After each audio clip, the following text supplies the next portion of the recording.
हम लोगों ने इक्विलिब्रियम डिवीजन एल्गोरिथम करी थी और उस पे बेस्ड क्वेश्चन कैसे फाइंड करे थे, एचसीएफ फाइंड किया था 2 नंबर का।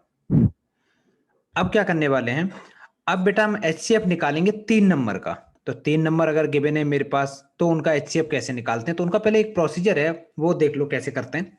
सबसे पहला स्टेप क्या करना होगा कि एचसीएफ निकालना होगा किसी भी 2 नंबर का। सपोज मान लो बेटा 3 नंबर गिवन है, एक ए है, दूसरा बी है, तीसरा सी है।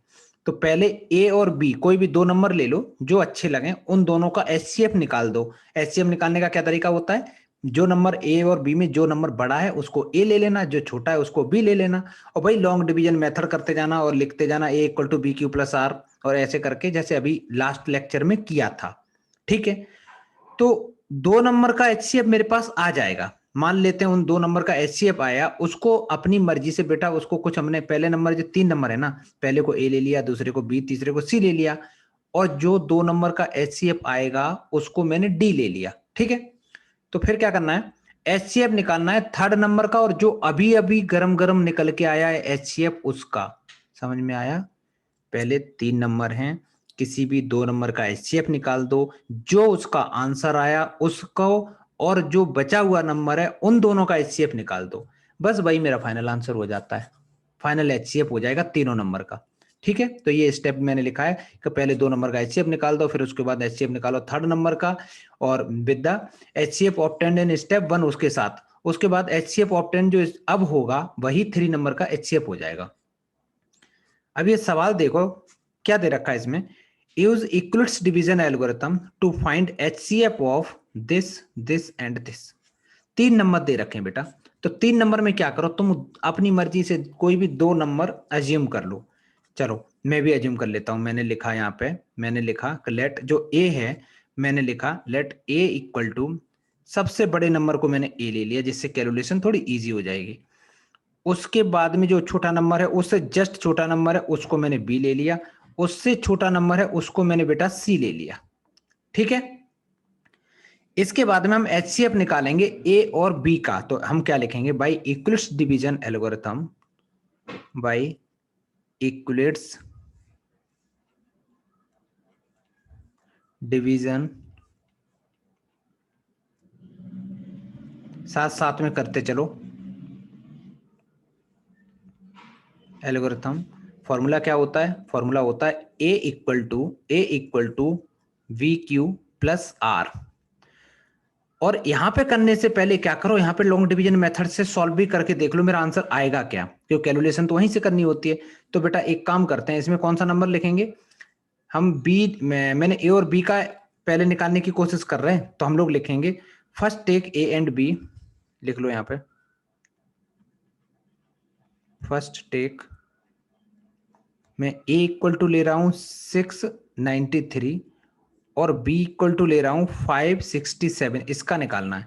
तो लॉन्ग डिवीजन मेथड से मेरे को 567 से डिवाइड करना पड़ेगा 693 को। तो ये तो दिख रहा है 1 टाइम्स जाने वाला है डिवाइड करने पे, क्योंकि 5 ये हो गया 567, और इसको मैंने माइनस किया, तो माइनस करके क्या आ जाएगा बेटा, ये आ जाएगा, ये तो यहाँ पे 6 बच रहा है और यहाँ पे 2 बच रहा है और यहाँ पे 126। तो अब 126 से डिवाइड करेंगे जिसको, जिसने डिवाइड किया था अभी उसी को। तो लिखो 567, ये देखो कितने से डिवाइड होगा, 2 टाइम्स नहीं जाएगा, 3 3 3 जा नहीं होगा, 4 4 5 से ज्यादा चला जाएगा। तो एक काम करते हैं 4 टाइम्स कर देते हैं, इसको करके देख लेना। तो ये हो गया 504 हो गया। ठीक है बेटा, इसको माइनस कर दो 504 को, तो ये आ गया, यहाँ से 3 आ गया और यहाँ से 6 आ गया, 63। 63 से हम किसको डिवाइड करेंगे, इस नंबर को डिवाइड करेंगे, इससे जिसने अभी अभी डिवाइड किया होता है उसी को करते हैं, प्रीवियस वाले को। इसको देखो ये तो 2 टाइम्स जाएगा ना, 2 3 जा 6, 2 6 जा 12, तो यहाँ रिमाइंडर कितना आ गया, यहाँ रिमाइंडर बेटा 0 आ गया।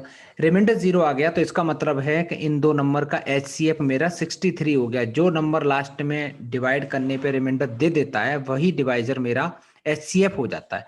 लेकिन इसको हमें इक्वलिस्ट डिवीजन एल्गोरिथम के फॉर्म में लिखना है, तो मैं कैसे लिखूंगा, a equal to b q plus r लिखूंगा।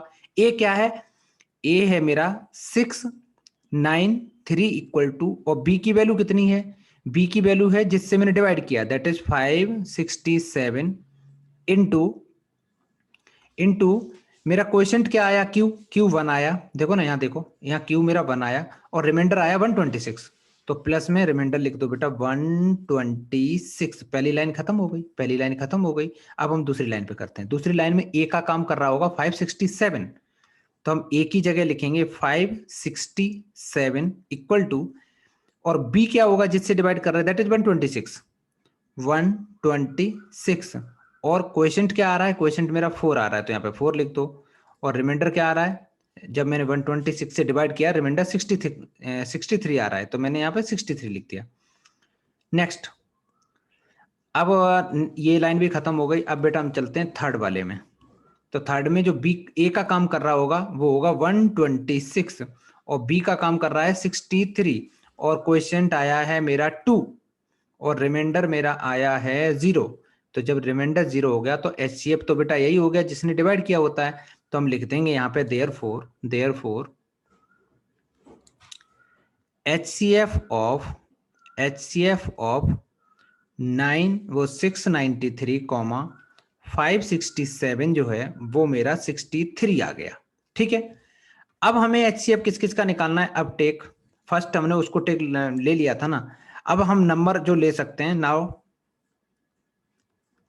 नाउ टेक, एक तो सी लेना है, तो सी तो मेरे को पता है क्या है ना बेटा, तो सी तो मैंने लिया था 441 को सी लिया था, और ये जो अभी अभी एचसीएफ निकल के आया इसको मैंने डी ले लिया, इसको मैंने डी ले लिया। इन दोनों में बड़ा कौन है, इन दोनों में बड़ा सी है, तो फॉर्मूला बन जाएगा मेरा, इक्वलिस्ट डिवीजन एल्गोरिथम बन जाएगी c equal to d q plus r बन जाएगा।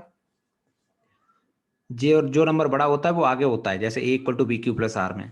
और अब यहाँ पे डिवाइड करना पड़ेगा, ये दो नंबर में सबसे छोटा नंबर कौन सा है 63, बड़ा कौन सा है 441, तो 441 को 63 से डिवाइड करेंगे। ये कितने टाइम्स डिवाइड हो रहा है, 7 टाइम्स, तो 7,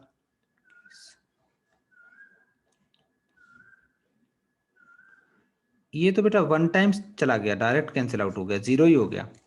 63 से जब मैंने डायरेक्ट डिवाइड किया 0 हो गया, तो एक लाइन में आंसर आ गया। सी की वैल्यू कितनी थी, सी की वैल्यू है 441 इक्वल टू डी, डी का मतलब है जिससे हम डिवाइड कर रहे हैं, दैट इज 63, और डिवाइड करने के बाद क्वोशिएंट आया है मेरा 7 और रिमाइंडर आया है 0, तो रिमाइंडर 0 आ जाता है, तो फाइनल एचसीएफ ही मेरा 63 हो गया।